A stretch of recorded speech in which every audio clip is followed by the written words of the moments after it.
So, Nebraska just lost again. Probably that was their only game that they had a chance of winning for the rest of the season. Going into that game, if you guys had watched my previous videos, I said Adrian Martinez needed to be benched. I didn't think he should even have been playing in this game. Well, if you watch the game, he had 4 picks, he had a fumble that was recovered, so we won't count that, but still. I mean, if you're Scott Frost, what are you doing? I mean, I can't sit here and not say, I told you so. I told you guys that Adrian Martinez needed to be benched. It didn't matter who else it was. You have to move on from this kid. It doesn't matter.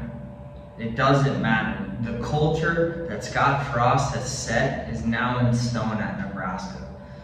There is no standard or culture of excellence. You can go have 3, 4, 5 turnovers in a game, doesn't matter. You're just going to keep getting the start. So, I mean, Nebraska has 3 more games left this season. I'm sure Martinez will get the start without doubt.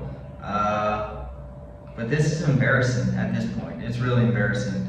You know, Nebraska somehow was a -8. I saw some books had it at a -7, but I don't know what Vegas is doing. I mean, this is twice now that Vegas has gotten it wrong. They had Nebraska as the favorites at Minnesota, and they had them as the favorites today at home. I just wonder too when Nebraska is going to stop faking the sellout crowd. Because let's be honest, that's the only thing that they really have going for them at this point is their fan base. They sell out Memorial Stadium every game, 90,000. Well, if you guys didn't know this, the athletic department has been buying back the tickets, okay? That whole sellout streak, I don't know if it was exactly the athletic department, but it was somebody in Nebraska that was buying back these tickets and just giving them out. So, I mean, you can talk about the sellout crowd, but that's really the only thing Nebraska has going at this point. They're currently 3-6. Like I said, the next 3 games are going to be probably the hardest of the season. They have Iowa, Wisconsin, and Ohio State. So, I mean, they're probably going to finish 3-9, like I predicted. You know, I was surprised they even beat Northwestern. I didn't think they'd get that game. So maybe there are some positives to look at this season, but overall, gonna finish 3-9. And Nebraska fans, I'm sure, will continue to say you can't fire Scott Frost because the money situation, or because recruits will leave, or because it's bad for the national perspective. All these coaches come to Nebraska and they just leave. Well, Riley got canned after 3 years. This is Scott Frost's 4th year. So you guys can keep making up all these excuses on why he shouldn't leave. You know, the money, like I said, the national perspective.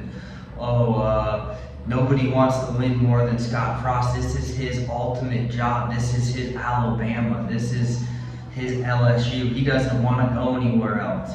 Guys, it doesn't matter. None of this matters. All the things I just said are excuses. At the end of the day, when you're in the Big Ten Conference, you gotta produce wins. And then Nebraska fans will also say, well, we're only losing by single digits, by 1 touchdown or 1 field goal. A loss is a loss. You can make any excuse again for that as well, but a loss is a loss, and Nebraska's gonna be 3-9.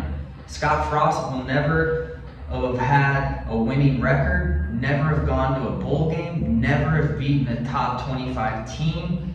One of the worst at-home records for a Nebraska head coach. Adrian Martinez leading the country in turnovers. I mean, it's just an absolute circus right now down there. And Scott Frost is also now 0-5 off bye games. So clearly the bye was bad for Nebraska. It's always bad for Nebraska off a bye when they have Scott Frost. Just look at the record. That's not me being, a prick.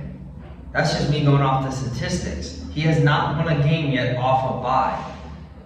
You got to look at the head coach for that, because you would think during a bye you get an extra week. Okay, let's now break down some of the mistakes we've had this year. Let's fix a few things. You know, more time to rest, recover. Obviously, none of that is being done. So I don't know who Nebraska is going to get next for their head coach. I mean, I don't know how they wouldn't fire Frost immediately after this game, but they didn't do it after the Minnesota game like I thought they would. So if he continues out the rest of the season, it'll be interesting to see who we get after.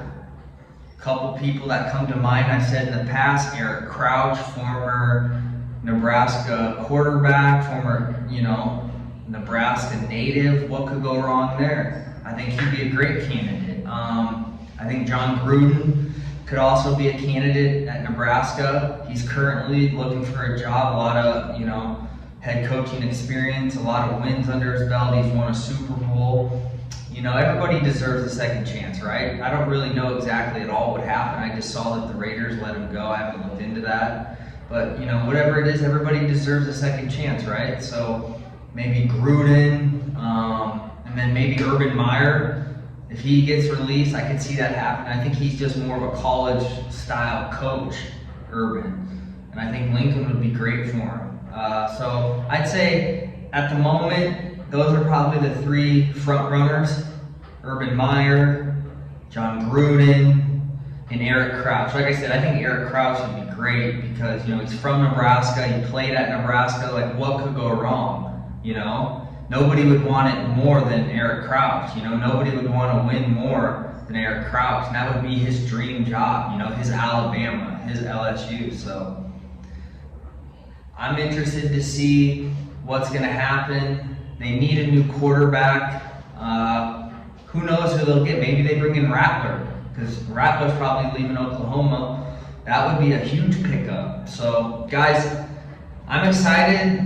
This was kind of the statement game that I think finally put an end to the Frost era. Nothing personal against him. He had 4 years to prove that he was a good head coach for Nebraska. It just didn't work out, okay? It's nothing personal. You look at someone like Mike Riley as well. He only had 3 years.